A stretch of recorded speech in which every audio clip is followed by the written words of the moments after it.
Cristo Jesús resplandezca en nuestros corazones. Asimismo, servir a toda la humanidad y cumplir con la sagrada comisión de ir y hacer discípulos. Oro para que el Señor Jesús use estos medios como instrumentos en sus manos para que usted pueda sentir el hambre y sed por más de la verdad absoluta. Que el Señor les guarde.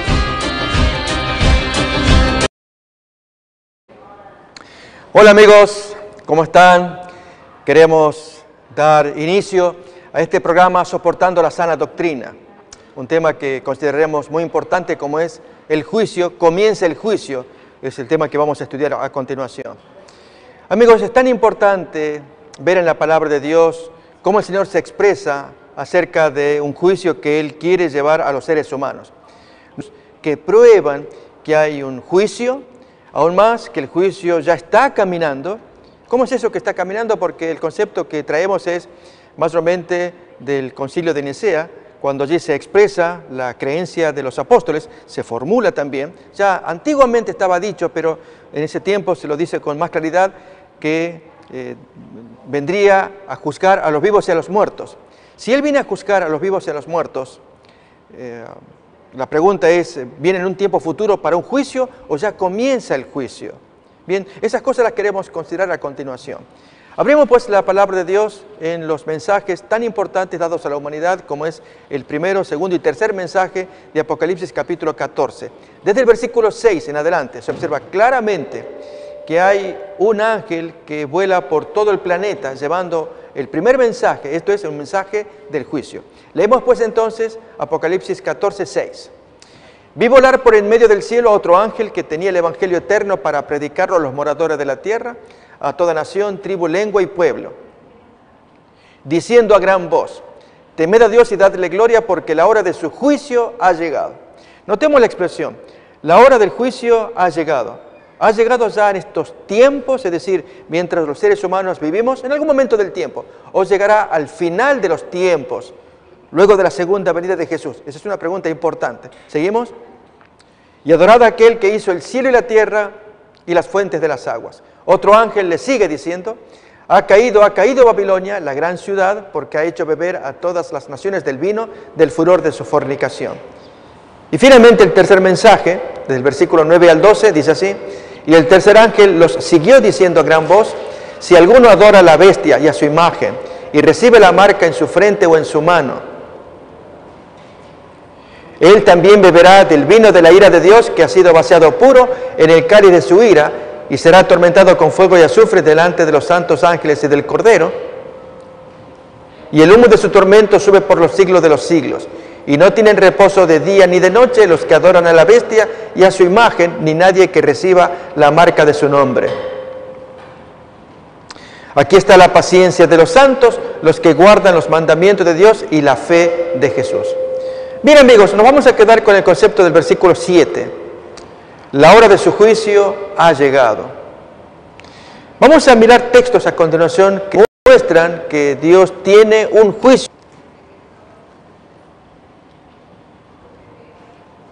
Eclesiastés capítulo 12, versículos 13 y 14.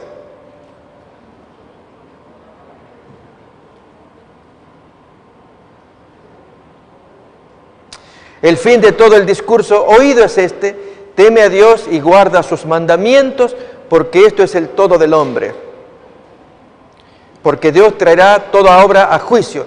Sigue en pie la pregunta: ¿cuándo viene el juicio? ¿Cuándo es el momento en que Dios trae a juicio toda obra, juntamente con toda cosa encubierta, buena o mala? ¿Cuándo lo trae? ¿Al final de los tiempos, en ocasión posterior a la segunda venida, o antes, durante el tiempo que estamos viviendo? Un texto más, 2 Corintios capítulo 5, versículo 10.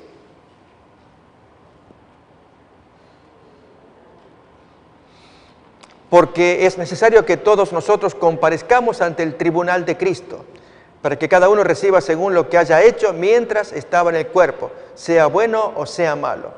Aquí los seres humanos comparecemos ante el tribunal del juez, tribunal de Cristo, para que se reciba según lo que hayamos hecho en el cuerpo. Bien, este es un juicio final, un juicio de castigo, como lo revela Apocalipsis capítulo 12. Esto sí indica que hay un juicio o una comparecencia ante el Creador Lo miramos esto en capítulo 20 de Apocalipsis, versículo 12 en adelante, en que Dios convoca a todos los seres humanos para darles el premio o el castigo. En este caso será el castigo final. Vamos a mirar el texto. Y vi a los muertos, grandes y pequeños, de pie ante Dios, y los libros fueron abiertos, y otro libro fue abierto, el cual es el libro de la vida, y fueron juzgados los muertos por las cosas que estaban escritas en los libros según sus obras. Esto va a ser al final, como bien dice el texto de Apocalipsis 20, después del milenio. Hay santos que ya recibieron su premio antes del milenio. Vamos a mirarlo, capítulo 20, versículo 4. En ocasión de la segunda venida, los santos son resucitados junto con los vivos que contemplaron la venida de Jesús. Ambos grupos llevados al cielo en inmortal resurrección y son llevados a tronos para que juzguen a los pecadores. Apocalipsis capítulo 24 nos lo va a decir.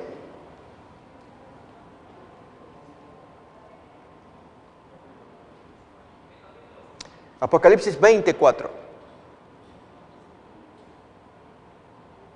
Y vi tronos y se sentaron sobre ellos los que recibieron facultad de juzgar. Y vi las almas de los decapitados por causa del testimonio de Jesús y por la palabra de Dios.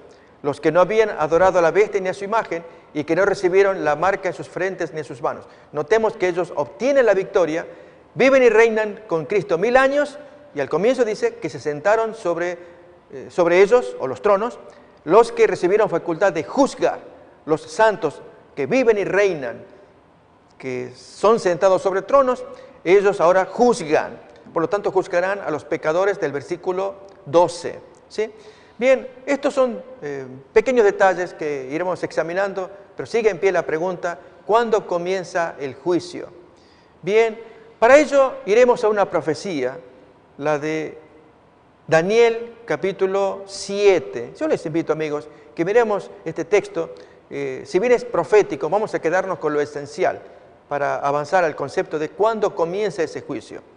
En Apocalipsis capítulo 20, Daniel capítulo 7, se describe la aparición de animales y ellos representarán poderíos, gobiernos humanos, y en el transcurso de esos animales aparece el juicio, que es el tema que nos importa.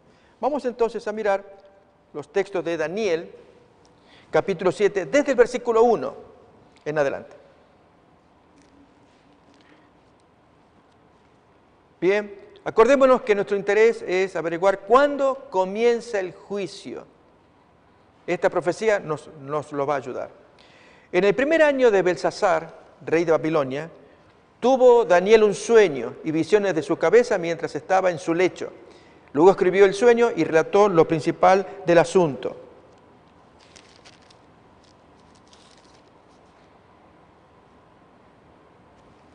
Daniel dijo, miraba yo en mi visión de noche y aquí que los 4 vientos del cielo combatían en el gran mar. 4 bestias grandes, diferentes la una de la otra, subían del mar. La primera era como león y tenía alas de águila. Yo estaba mirando hasta que sus alas fueron arrancadas y fue levantada del suelo y se puso enhiesta o parada sobre los pies a manera de hombre y le fue dado corazón de hombre. He aquí otra segunda bestia, semejante a un oso, la cual se alzaba de un costado más que del otro y tenía en su boca 3 costillas entre los dientes y le fue dicho así, levántate, devora mucha carne. Después de esto miré, he aquí otra, ya la tercera bestia, semejante a un leopardo, con 4 alas de ave en sus espaldas, tenía también esta bestia 4 cabezas y le fue dado dominio. Y versículo 7, la cuarta bestia, yo miraba en las visiones de la noche, he aquí la cuarta bestia, espantosa y terrible en gran manera fuerte, la cual tenía unos dientes grandes de hierro, devoraba y desmenuzaba y las sobras las hollaba con sus pies, y era muy diferente de todas las bestias que vi antes de ella, y tenía 10 cuernos. Mientras yo contemplaba los cuernos, he aquí que otro cuerno pequeño salía entre ellos, lo que llamaríamos un 11º cuerno. Y delante de él fueron arrancados 3 cuernos de los primeros 10, y aquí que este cuerno tenía ojos como de hombre y una boca que hablaba grandes cosas. Estuve mirando hasta que fueron puestos tronos. Y hasta aquí, amigos, vamos a dejar. Aquí comienza el juicio. Pero entonces vamos a ver en imagen estas bestias que acabamos de describir, lo importante que representan. Finalmente, el mismo capítulo va a explicar que se trata de reinos, ¿sí? Para ello, apenas cito muy poquitos versículos.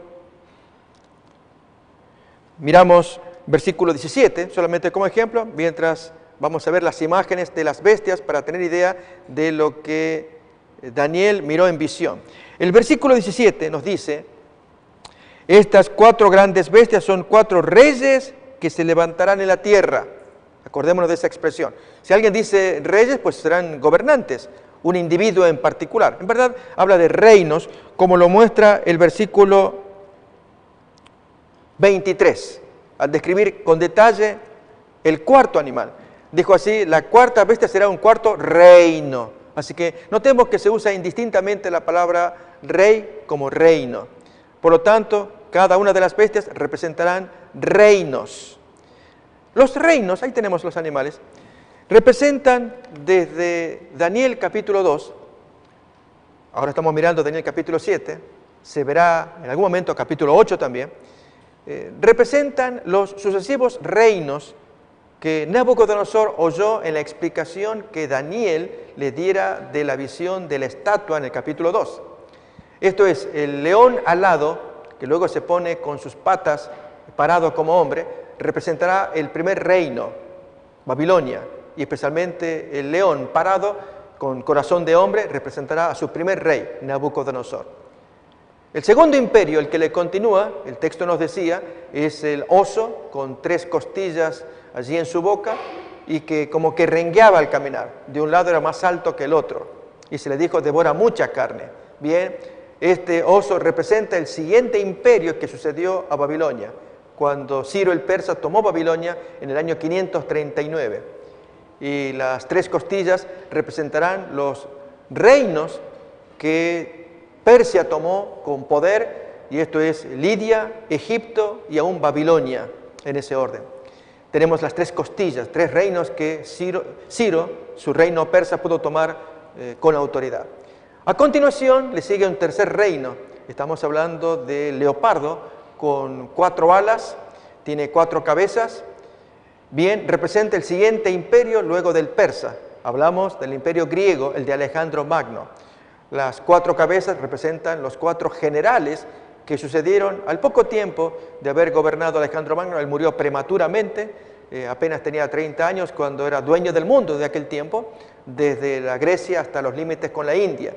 Y falleció joven, y entonces su reino lo suceden sus 4 generales, de los cuales 2 serán importantes, aparecerán o reaparecerán en Daniel capítulo 11.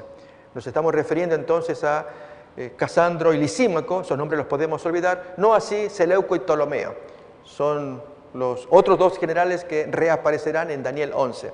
Y entonces luego del imperio de Alejandro Magno viene el siguiente, espantoso y terrible, nos describe la profecía, y representará entonces al imperio romano, y allí que tiene 10 cuernos en su cabeza, un animal indescriptible, feroz, que comienza a gobernar ya desde el siglo II antes de Cristo en adelante. Bien, este reino, el imperio romano propiamente, finalmente será asediado por 10 tribus bárbaras, y se nos revela un 10º cuerno, el que tiene ojos como de hombre. Se describe muy adecuadamente este cuerno como un poder diferente de los otros 10, un poder religioso. Pero para que surja y tenga autoridad debían caer 3 primeros cuernos. Y esta profecía, que luego será descrita con más detalle en otras profecías, ahí tenemos los 4 animales más claramente, se ve en el capítulo 8 ya más claramente con un cuerno terrible que persigue al pueblo de Dios, y el pisoteo del santuario, que es el tema que queremos mirar a continuación, la época en que comienza el juicio. Vamos pues entonces, ahora sí, a adentrarnos en lo que es el juicio. Ya miramos las 4 bestias, una descripción rápida. Lo que más nos interesa es lo que viene después de la aparición de estos 4 gobiernos. Acordémonos, se describen como reyes y luego como reinos. Así que no son reyes particulares, es decir, no podríamos decir que el león representa solamente a Nabucodonosor o el leopardo solamente a Alejandro Magno. Representa reinos. Y decimos en consecuencia, es el imperio babilónico, luego el imperio persa o medo-persa, combinado ambos reinos, después el de Alejandro Magno, el imperio griego, y después el imperio romano. Luego de ello, y durante el transcurso, especialmente de la cuarta bestia, viene lo que nos acontece, lo que nos interesa, la aparición del juicio. ¿Dónde aparece esto? Nuevamente Daniel capítulo 7. Vamos pues.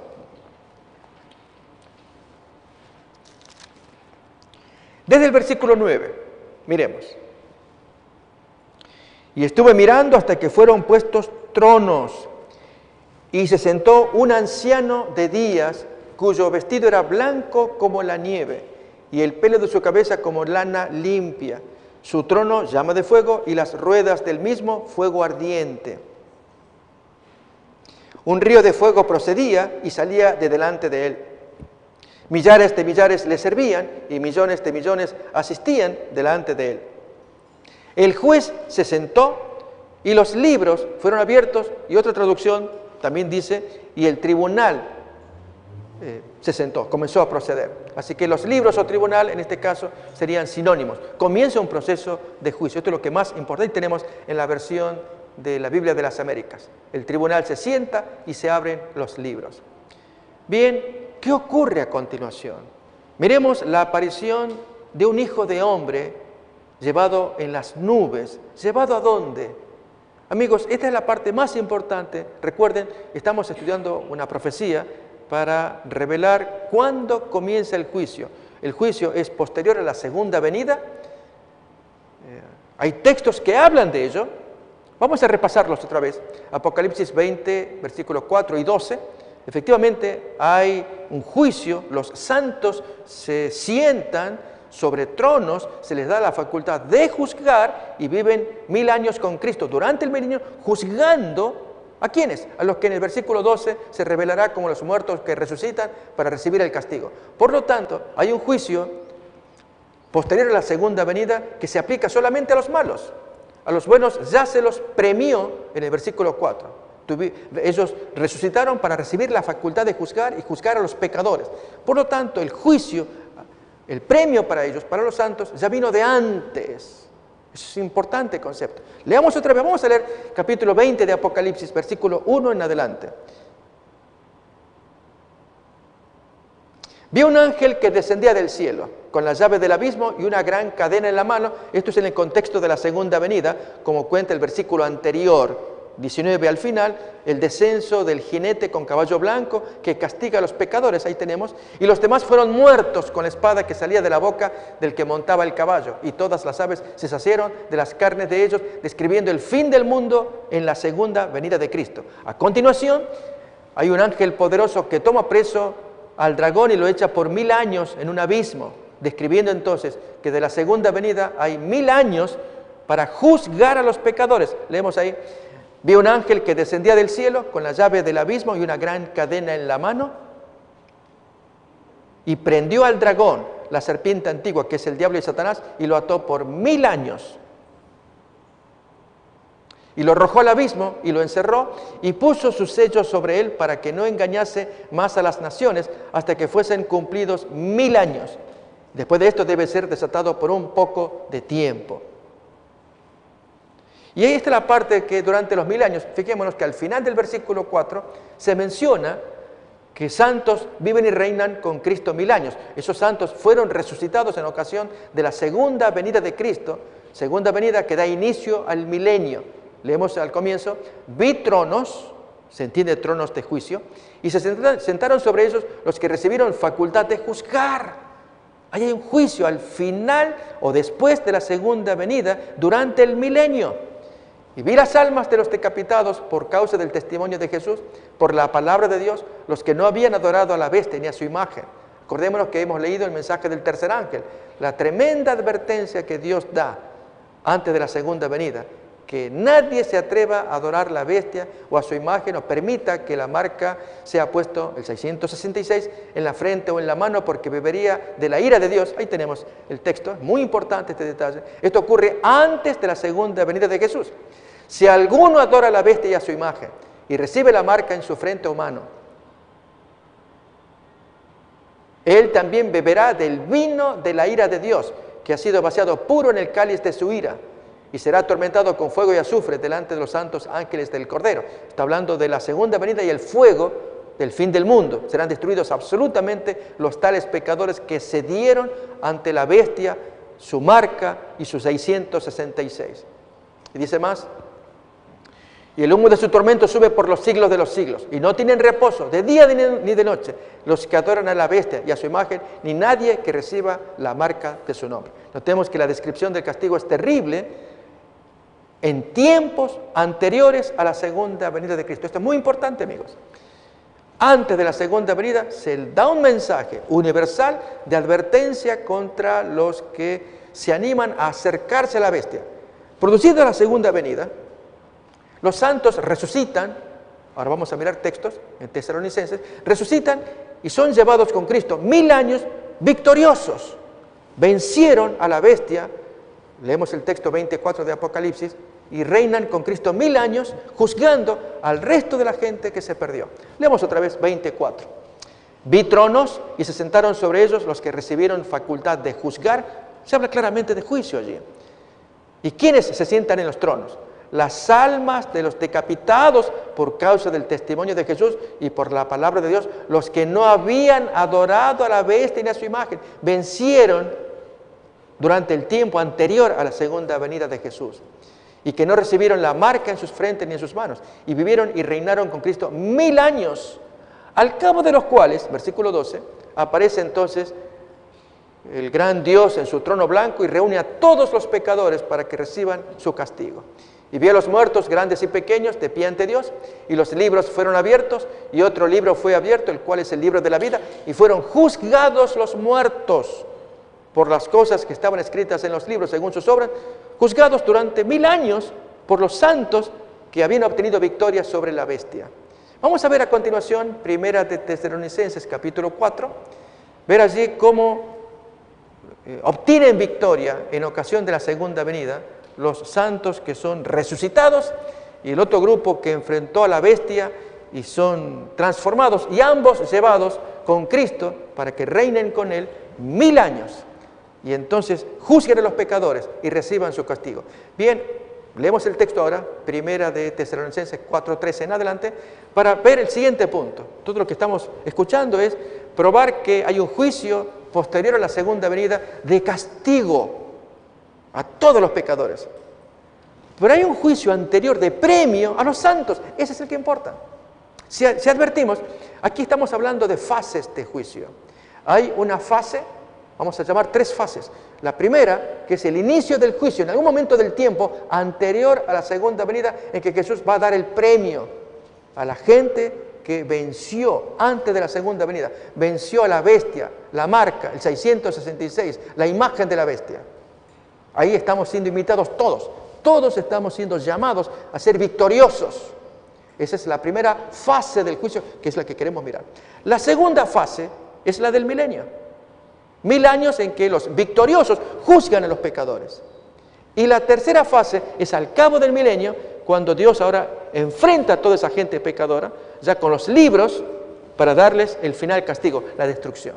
¿Captamos? Son las 3 fases. Miremos Primera de Tesalonicenses, capítulo 4, versículo 13 en adelante. Tampoco queremos, hermanos, que ignoréis acerca de los que duermen, para que no os entristezcáis como los otros que no tienen esperanza. Porque si creemos que Jesús murió y resucitó, así también traerá Dios con Jesús a los que murieron en la fe o durmieron en Él. Son expresiones sinónimas. El Nuevo Testamento usa la expresión dormir para expresar morir. Así dijo Jesús de Lázaro a sus amigos cuando les dijo, Lázaro duerme y voy a despertarlo. El texto dice que los amigos creían, si Lázaro duerme, ¿para qué ir a despertarlo? Y Jesús dice claramente, Lázaro ha muerto. Y me alegra por ustedes de no haber estado allí para que ahora crean. Vamos pues. Ahí tenemos el texto para recordar. Nuestro amigo Lázaro duerme, pero voy para despertarlo. Notemos el error de los amigos, como creen. Sus discípulos dicen, Señor, si duerme ya se cura solo. ¿Para qué hacer un viaje arriesgado hasta allá? Era muy peligroso acercarse allí a Betania. Estaba a muy poquitos kilómetros de la capital, Jerusalén, en donde los judíos lo querían matar a Jesús por las curaciones hechas en sábado, especialmente la de Juan 5 y Juan 9 en particular. Juan 11 es posterior y allí odio que había de los fariseos contra el Cristo porque hacía tremendos milagros en sábado. Miremos el siguiente texto, la comparación entre dormir y morir. Siguiente versículo. Pero Jesús decía esto de la muerte de Lázaro y ellos pensaron que hablaba del reposar del sueño. Entonces Jesús dice claramente, Lázaro ha muerto. Bien, vamos otra vez a Primera de Tesalonicenses 4:13. Aparece la expresión dormir. Dormir en la gracia, morir creyendo en Cristo y la posterior resurrección en la segunda venida. Y ellos son llevados al cielo por 1000 años para que participen en una obra de juicio, como nos lo cuenta Apocalipsis 20. Vamos pues entonces a Primera de Tesalonicenses 4:14 ahora. Porque si creemos que Jesús murió y resucitó, así también traerá Dios con Jesús a los que durmieron en la gracia, murieron creyendo. Por lo cual os decimos esto en palabra del Señor. Al hablar así, Pablo menciona que es solemne. Él invoca la palabra de Dios. Por lo tanto, estas son doctrinas inamovibles. Si hay alguna doctrina allí que cause confusión, es posible. Hay hermanos que dicen, yo no entiendo lo del rapto secreto y estas cosas, y acá dice esto. Amigos, esto es palabra de Dios. Por lo tanto, esto es lo básico o el pivote sobre el cual se construye el resto. Si dice palabra del Señor, esto es el texto fundamental y el resto irá acomodándose. Cuando hay hermanos que se confunden, si cómo encajo lo del rapto secreto, uno tomado, el otro dejado, etc. Bien, esto es lo que importa. Leamos nuevamente, palabra de Dios. Que nosotros que vivimos, que habremos quedado hasta la venida del Señor, no precederemos, no llevaremos la delantera a los que murieron o durmieron. Porque el Señor mismo, con voz de mando, con voz de arcángel y con trompeta de Dios, descenderá del cielo. Ahí habla de la segunda venida de Jesús. Y los muertos en Cristo resucitarán primero. Noten, amigos, si ya el muerto creyente resucita, significa que se le hizo un juicio de premios. Ya hubo un juicio por el cual se lo premia para que resucite. Hay quienes piensan que si se los resucita, luego se les hace el juicio para darles el premio, si ya lo tuvieron. Si lo tienen, significa que hubo un juicio anterior al otro, por eso hablamos de fases. Si en la segunda venida de Jesús santos resucitan, es porque se los investigó, se los aprobó y se les concede la gracia de la inmortalidad, que resuciten. Por lo tanto, el juicio es anterior a ese evento, al evento de la segunda venida. Es lo que estamos observando. Hay un juicio que comenzó antes de la segunda venida. Nuevamente, repetimos el concepto, en 3 fases. Hay un juicio investigador en que el Señor juzgará a todos los que se van a salvar. Vamos a llamarlo así. En algún momento tuvo que haber empezado. ¿Cuál es la profecía que habla de ello? Esto es lo que queremos investigar. Producida la segunda venida, vamos a continuar leyendo el texto, ahora viene la siguiente fase, Apocalipsis 20. Los santos resucitados y todos aquellos que le acompañan, que fueron transformados en la segunda venida, son llevados al cielo por 1000 años, se sientan sobre tronos para juzgar, victoriosos porque vencieron a la bestia, su imagen, el 666, no se dejaron poner las marcas y reinan 1000 años. ¿Para qué? Ven los libros, juzgan, para que al cabo de los 1000 años aparezca la siguiente fase. Así que hablamos de una primera fase, juicio investigador, una siguiente fase, que es un juicio de comprobación, y una tercera fase, que es un juicio ya de castigo, un juicio final, en que se castiga a los pecadores. Los santos ya fueron premiados, fueron juzgados y premiados. Estos son juzgados, pero allí en el juicio de comprobación de los 1000 años. Porque, amigos, razonemos un poco, solamente es para pensar, el santo que hoy se prepara para la segunda venida va a la muerte, por accidente o lo que fuera, pero hereda la salvación. En la ocasión de la segunda venida resucita. Pero aquí que no logra ver a sus compañeros, sus familias, no están en la resurrección. Y ese santo que resucita va a la vida eterna, no se siente feliz, él recuerda muchas cosas. Pero ¿por qué no está mi cónyuge? No están mis hijos. Sí veo algunos amigos, hasta veo sorpresas. Alguien que yo ni creía que iba a estar, aquí lo estoy viendo. Está conmigo en la resurrección. Bien, lo que hace el Señor es dar una respuesta durante 1000 años. Dirá a los santos, tomen sus tronos para juzgar. Se abren los libros, ustedes van a juzgar. Texto que ya vamos a mirar en 1 Corintios 6. Ustedes van a juzgar y van a ver por qué fulano, mengano, seres amados, no están con ustedes. En los libros aparece la historia de cada uno. Y aún incluso de este otro que a ustedes les sorprende, que no debía estar acá. Y lo ven caminando, un empedernido pecador. Pero aquí está, todo aparece en los libros, han sido aprobados. Ya han sido juzgados y aprobados. Los que no han sido aprobados, ustedes podrán ver por qué no están en el cielo. Muy simple, amigos. Vamos a mirar todavía el texto de 1 de Tesalonicenses, que estábamos capítulo 4, versículo 15. Miremos el desenlace. Por lo cual lo decimos esto en palabra del Señor, que nosotros que vivimos, que habremos quedado hasta la venida del Señor, no llevaremos la delantera a los que durmieron. Hay algo especial para la gente que murió en la gracia.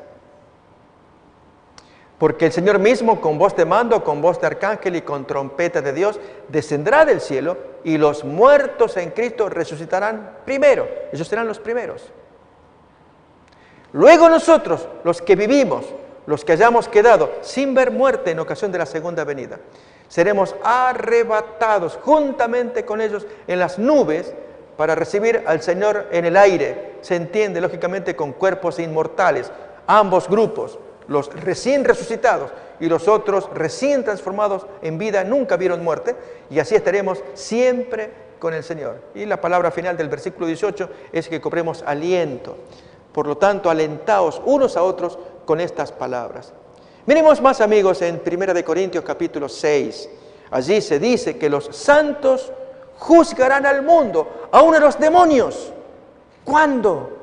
En ocasión del milenio, cuando son puestos en tronos, victoriosos porque vencieron a la bestia, su marca, su imagen, sus 666. Ellos ahora se sientan 1000 años para ver todos los libros. Miremos 1 Corintios capítulo 6, los primeros versículos. ¿Osa o se atreve alguno de vosotros, cuando tiene algo contra otro, ir a juicio delante de los pecadores y no va delante de la iglesia de los santos? Este texto habla, amigos, de cuando a veces hay problemas internos en la iglesia, entre los creyentes, y cometemos el error, y debiera solucionarse allí en el seno mismo de la iglesia. Pero cuando el pecado está endurecido demasiado el corazón, ya no se acepta el consejo del pastor, de los ancianos, de la junta, de la iglesia, que les dicen, amigos, pacifíquense, arréglenlo. No, él me debe, no, tú me debes, y están así. Ok, vamos a juicio. Y se va ante un juicio de pecadores, en donde se ventilan situaciones internas de la iglesia. Dios queda deshonrado, porque esto debió haberse arreglado dentro de la casa de Dios. Aunque tengamos problemas serios entre hermanos, tiene que arreglarse dentro, no afuera. Que alguien de afuera tenga que escuchar, porque ellos nos van a juzgar, y el texto nos va a decir, pero ustedes los van a juzgar a ellos. ¿Cómo permiten que ellos los juzguen? Leamos. ¿Osa o se atreve alguno de vosotros, cuando tiene algo contra otro, ir a juicio delante de los injustos y no delante de los santos? ¿O no sabéis que los santos han de juzgar al mundo? ¿No estamos ahí, amigos? ¿Cuándo se produce el momento en que los santos juzguen al mundo? Apocalipsis 20 nos da la clave, versículo 4, cuando los resucitados entran en el milenio, son sentados sobre tronos y reciben facultad de juzgar. Tenemos las dos líneas allí arriba del versículo. Vi tronos y se sentaron sobre ellos los que recibieron facultad de juzgar. Y todos los decapitados, los que sufrieron martirio por causa de Jesús y su palabra, los que no habían adorado a la bestia ni a su imagen, que no permitieron recibir la marca en sus frentes y manos, ellos viven y reinan con Cristo juzgando 1000 años, al cabo de los cuales ahora estos santos participan del gran juicio del trono blanco. Dios que los reúne a todos. ¿A quiénes? A los muertos. Al cabo del milenio viene entonces la siguiente resurrección. Amigos, la palabra de Dios nos habla de 2 resurrecciones. Una primera que se inicia al comienzo del milenio, esto es en ocasión de la segunda venida. Texto que hemos leído de Primera de Tesalonicenses, capítulo 4, 13 en adelante. Cuando el que baja del cielo con voz de arcángel y los muertos en Cristo resucitan primero. Luego los santos vivos son transformados, ambos grupos llevados al cielo. Se llama primera resurrección. Al cabo del milenio, estando muertos todos el resto de pecadores, Dios ordena la resurrección de esa gente. Los santos de este lado de la victoria, los pecadores a punto de recibir la sentencia final. Ellos ignorando que los santos vieron sus obras, sus libros, y dan allí el conocimiento, el fallo, que ya Dios había decretado contra ellos. Bien, vamos ahora a mirar el texto todavía de Primera de Corintios, capítulo 6, habíamos leído el versículo 2, donde para asombro se nos dice que los santos juzgarán al mundo. Leemos entonces Primera de Corintios 6:2. ¿No sabéis que los santos han de juzgar al mundo? Y si el mundo ha de ser juzgado por vosotros, sois indignos de juzgar cosas muy pequeñas como los problemas internos entre ustedes, que van a ventilarlos ante los injustos, si ustedes van a juzgar a esos injustos. Aún más, miremos el asombro del versículo 3. ¿O no sabéis que hemos de juzgar a los ángeles? ¿Cuánto más las cosas de esta vida? ¿A qué ángeles los santos habrán de juzgar en el milenio? A los ángeles caídos. Ellos serán objeto del escrutinio de los santos. Es un privilegio enorme que Dios dará a sus hijos como premio. No tanto que el santo va a decretar el castigo, sino que él pueda ver el juicio, los libros, porque Dios es el que va a dar la sentencia que le corresponde a cada cual. Este que se perdió, este demonio que se perdió, así pone todo Dios y los santos el privilegio de observar y allí tristemente ver que si miramos a seres amados que podrían haber estado con nosotros y no lo están, el libro certifica por qué. Los pecados que cometió, sus rebeliones, etcétera, por lo cual quedó fuera de la santa ciudad y nosotros, lógicamente, no con la tristeza ya inundados de alegría de la presencia del Maestro, pero saber ahora absolutamente qué pasó con esa gente que se perdió. Bien, allí tenemos ya el anuncio, un texto que aparece en Apocalipsis 20, que no vamos a mirar ahora, acerca del castigo final que Dios dará con fuego a todos aquellos pecadores que resucitaron. Vamos a retornar a Daniel 7. Recordémonos que estamos estudiando el inicio del juicio.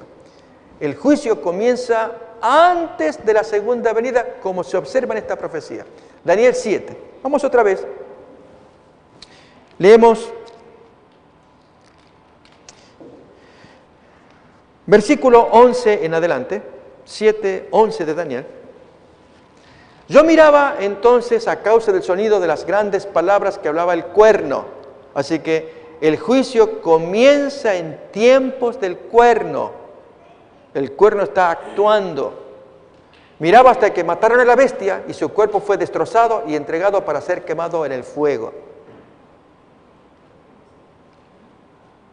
Habían también quitado a las otras bestias su dominio. Acordémonos que las bestias fueron descritas hace un momento como el imperio babilónico, el imperio medo-persa, el imperio griego y el imperio romano. Esas 4 bestias fueron destruidas, no así el cuerno pequeño que hace una gran obra, cuerno pequeño que reaparecerá en el siguiente capítulo 8 de Daniel, haciendo persecución a los santos ahora. Y ahora se nos está diciendo que son quitadas todas esas bestias, aún su dominio, pero les había sido prolongada la vida hasta cierto tiempo. El espíritu de esas bestias van a perpetuarse a través del cuerno pequeño que persigue a los santos. Versículo 13. Miraba yo en la visión de la noche, y aquí con las nubes del cielo venía uno como un hijo de hombre, que vino hasta el anciano de días y le hicieron acercarse delante de él. Amigos, esta es la descripción del inicio del juicio. Este que viene en las nubes del cielo, semejante a un hijo de hombre, describe a Jesús. Y las nubes del cielo, las nubes de ángeles. Hubo gente, décadas atrás, que creyeron que describía la segunda venida de Jesús. Pero el texto acá no está diciendo que este hijo de hombre viene a la tierra. Viene hasta el que está sentado en el trono, hasta el anciano de días, hasta donde están los libros, hasta donde está el tribunal. El texto dice, vino hasta el anciano de días y le hicieron acercarse delante de él. 14. Y le fue dado dominio, gloria y reino, para que todos los pueblos, naciones y lenguas le sirvieran. Su dominio es dominio eterno, que nunca pasará, y su reino uno que no será destruido. A partir de ese momento en que recibe su reino, su dominio, es el inicio de lo que llamaríamos el quinto imperio mundial. A ver, amigos, Daniel 7 describe 4 bestias. Dijimos, el imperio babilónico es el león, vamos a ver la imagen para ilustrarlo mejor, el león de 4 alas y que luego se pone de patas arriba como hombre, con corazón de hombre. Describe el imperio babilónico y especialmente a su principal rey, que es Nabucodonosor. Después de él, entonces, el siguiente imperio, medo-persa, es el oso que se inclinaba más de un lado hacia el otro, con 3 costillas en la boca, y se le dio la orden, devora mucha carne. Siguiente imperio, el imperio griego, es el leopardo con 4 cabezas, con alas, y entonces ahí tenemos los 4 imperios allí descritos. Y entonces un cuarto reino indescriptible con 10 cuernos en su cabeza. Ahí tenemos las 4 bestias. Pero luego va a aparecer un quinto reino. ¿Quién es ese quinto reino? La venida de Jesús. O más que la venida. Es que el Cristo es llevado ante el anciano de días y allí se le da el reino. A ver, vamos otra vez a Daniel capítulo 7, 14. Este es el quinto reino. Que pasados los 4 primeros, actuando el cuerno pequeño, el 11º de los 10 cuernos de la cuarta bestia, el cuerno pequeño forma parte de la cuarta bestia, ahora aparecerá el siguiente reino, que es el de Cristo. Lo miramos en 7:14 de Daniel.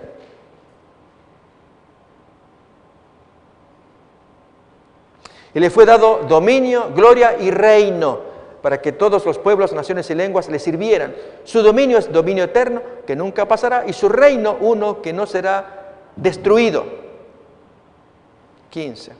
Se me turbó el espíritu a mí, Daniel, en medio de mi cuerpo, y las visiones de mi cabeza me asombraron.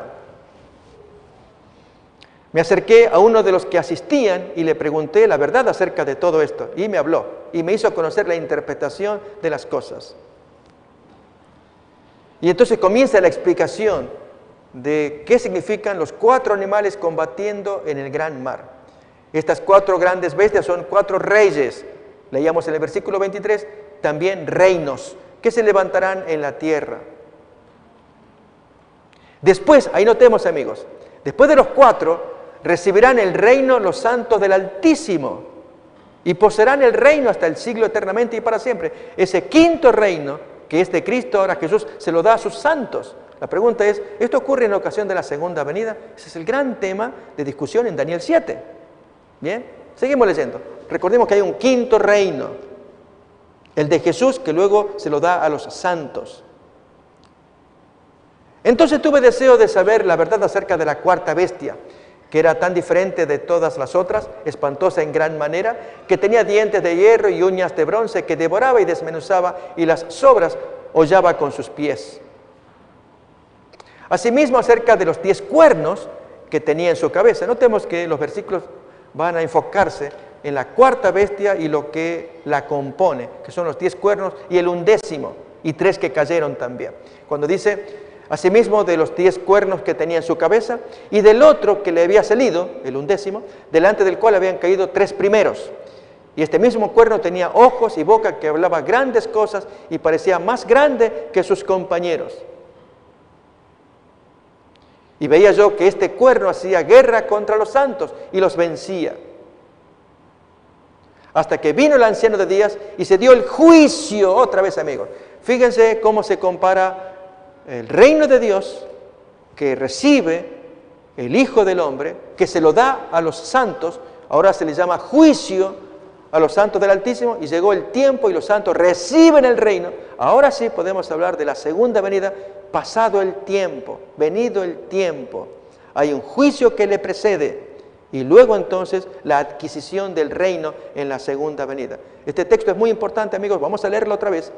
Hasta que vino el anciano de días en tiempos del cuerno, habiendo sido muerta la cuarta bestia, en tiempo del cuerno que ataca a los santos. Allí entonces aparece el anciano de días y se da el juicio a los santos del Altísimo o en favor de los santos, y llega el tiempo y los santos reciben el reino en ocasión de la segunda venida. Versículo 23, dijo así, y entonces nuevamente una explicación más detallada sobre el cuarto poder.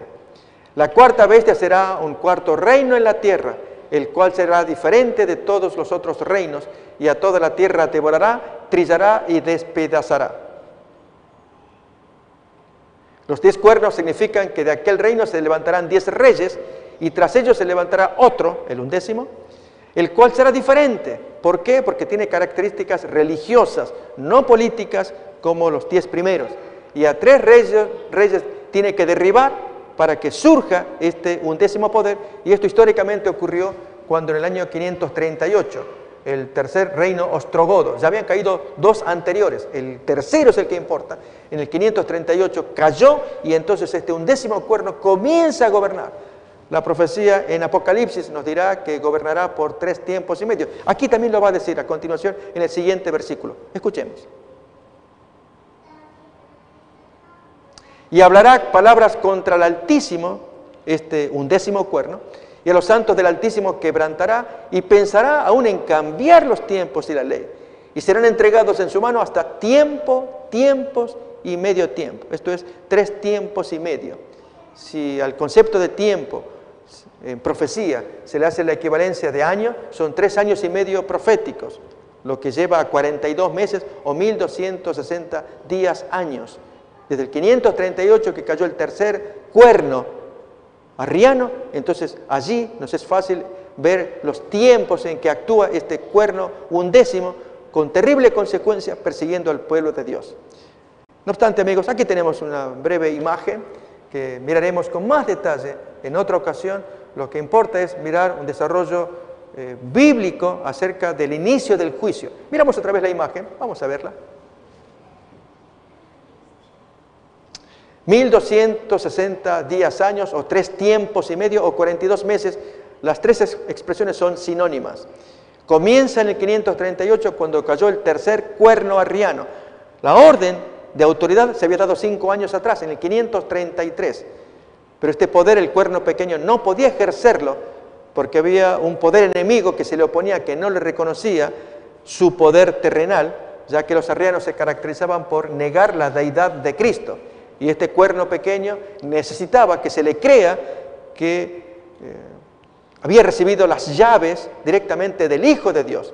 Los arrianos negaban que Jesús fuera Hijo de Dios, que era un simple vulgar. Los arrianos tienen esa idea. Niegan la deidad de Cristo. Este cuerno, allí tenemos más claramente este 11º cuerno, necesitaba quitarse esa gente de en medio, el tercer cuerno, y ocurrió en el 538. Miremos otra vez la imagen de la profecía.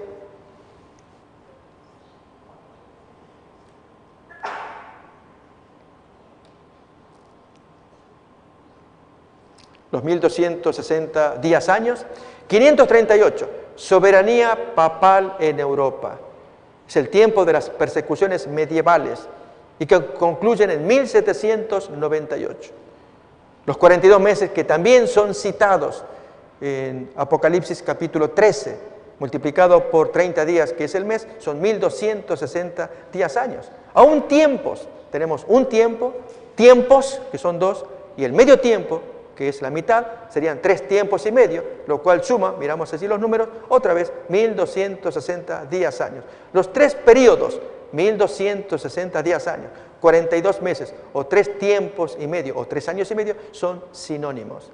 Avanzamos más todavía. Y miramos ahora la conclusión de Daniel, capítulo 7. Allí, versículo 26, se nos dice lo siguiente: cómo concluye este poder del cuerno pequeño atacando a los santos por 3 tiempos y medio.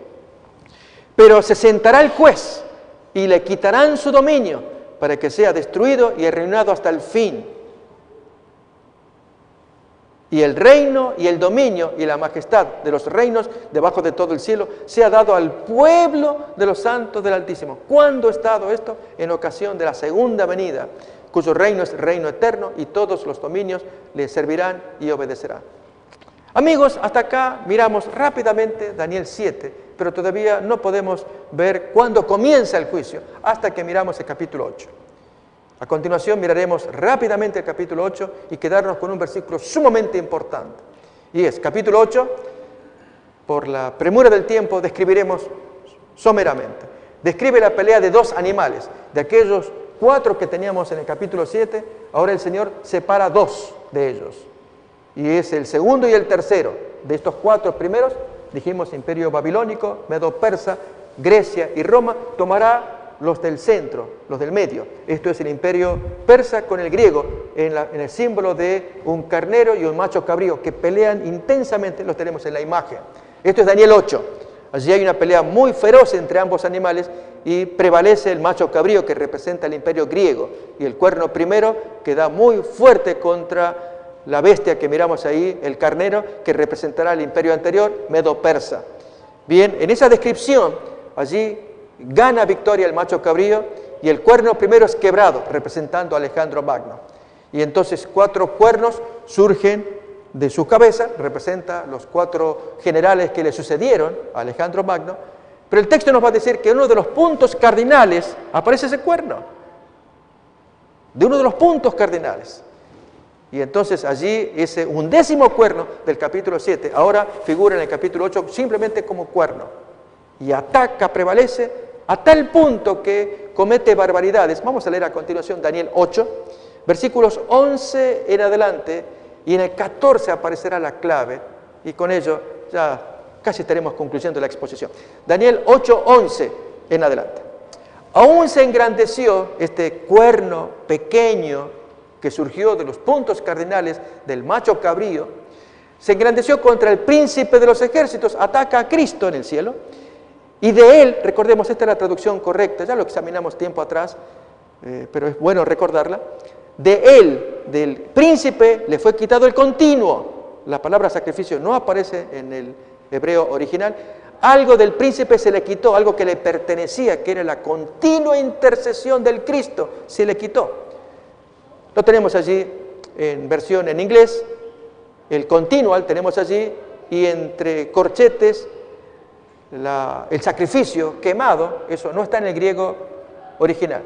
E incluso notemos allí arriba que dice, y fue tomado de él. Esa es la traducción correcta, tomado de él, from him, and it took away from him, de él, se le quitó, se le robó. El continual, la traducción exacta, esa traducción está muy buena, la versión americana, Standard Version, American, esta es la traducción más correcta, lamentablemente en inglés no la tenemos en español. Bien, volvemos otra vez al texto de Daniel 8:11. Aún se engrandeció contra el príncipe de los ejércitos y de él fue quitado el continuo, y el lugar de su santuario fue echado por tierra. ¿Qué más pasó? Y a causa de la prevaricación le fue entregado el ejército junto con el continuo, y echó por tierra la verdad e hizo cuanto quiso y prosperó. Y hoy entonces un diálogo, un santo que hablaba y otro de los santos preguntó al que hablaba, ¿hasta cuándo durará la visión del continuo? La prevaricación asoladora entregando el santuario y el ejército para que sean pisoteados.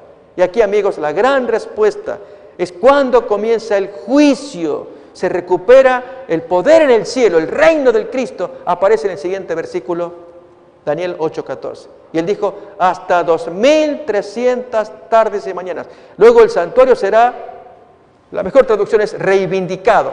Purificado es la traducción de la Septuaginta en griego, reivindicado del hebreo es la traducción. Bien, a partir de allí, Daniel 8:14, se recupera el santuario para que comience el proceso de juicio en el que los santos reciben su favor, su bendición, su aprobación. preparándose para la traslación en la segunda venida. Amigos, hemos expuesto muy rápidamente cuándo comienza el juicio. En una siguiente emisión daremos más detalles, retomaremos de estas porciones de Daniel 8 para mirar con precisión qué dice la palabra de Dios. ¿Cuándo comienza el juicio anterior a la segunda venida? Y que los santos son recompensados, examinados y premiados. Y en la ocasión de la segunda venida salen a luz, resucitados, los santos que están durante el tiempo de la venida son transformados y ambos grupos llevados al cielo por 1000 años para que juzguen al resto de los pecadores. Esto es lo que nos enseña la palabra de Dios para darnos aliento. Perseveremos hasta el final. Jesús viene pronto, pero viene con un premio que se lo puede dar a usted y a mí si tan solamente nos mantenemos fieles. Dios nos bendiga y sintamos la presencia de Dios que acompaña a sus hijos que le obedecen. Amén.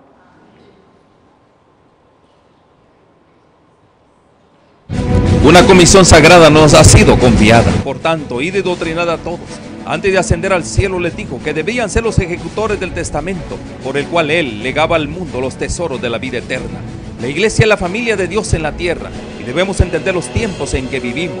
Como continuadores del pueblo de Dios, se nos invita a salir del mundo y a prepararnos para reunirnos para la verdadera adoración. Soy yo guarda de mi hermano. Si pretendáis ser hijos de Dios, soy guarda de vuestros hermanos. El Señor tiene una iglesia por responsable de las almas de aquellos que podrían ser los medios de salvación.